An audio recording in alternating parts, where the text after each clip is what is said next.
বেশ কিছু আমাদেরকে নিয়ে অনেক একটা কনসার্টেড একটা ক্যাম্পেইন হচ্ছে, অপপ্রচার হচ্ছে।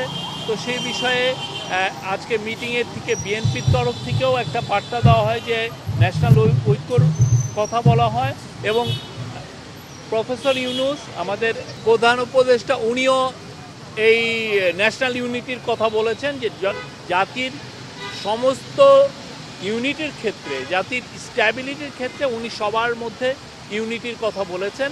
সেটা এমন স্টুডেন্ট, ছাত্র, জনতা, হিন্দু, মুসলমান, খ্রিস্টান সবার মধ্যে উনি ন্যাশনাল ইউনিটির বার্তা দিয়েছেন। চিটাংয়ের বিষয়টা আলাপ হয়েছে, ওই একই জিনিস, সবাই ন্যাশনাল ইউনিটি, এবং চিফ অ্যাডভাইজার বলেছেন সবাইকে শান্ত থাকতে বলেছেন।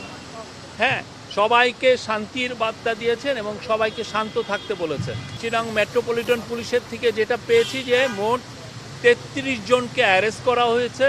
তার মধ্যে ৬ জন হচ্ছে যাদেরকে ভিডিও ফুটেজ দিয়ে শনাক্ত করা হয়েছে, এবং তারা সাসপেক্ট হচ্ছেন এই মার্ডারের, তাদেরকে সাসপেক্ট হিসাবে ধরা হচ্ছে।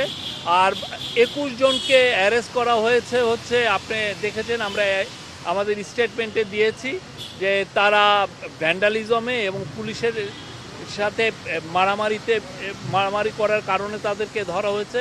আর ৬ জনকে ধরা হয়েছে, তারা আওয়ামী লীগ এবং নিষিদ্ধ ঘোষিত ছাত্রলীগের মেম্বার, তারা ককটেল সহ ধরা পড়েছে।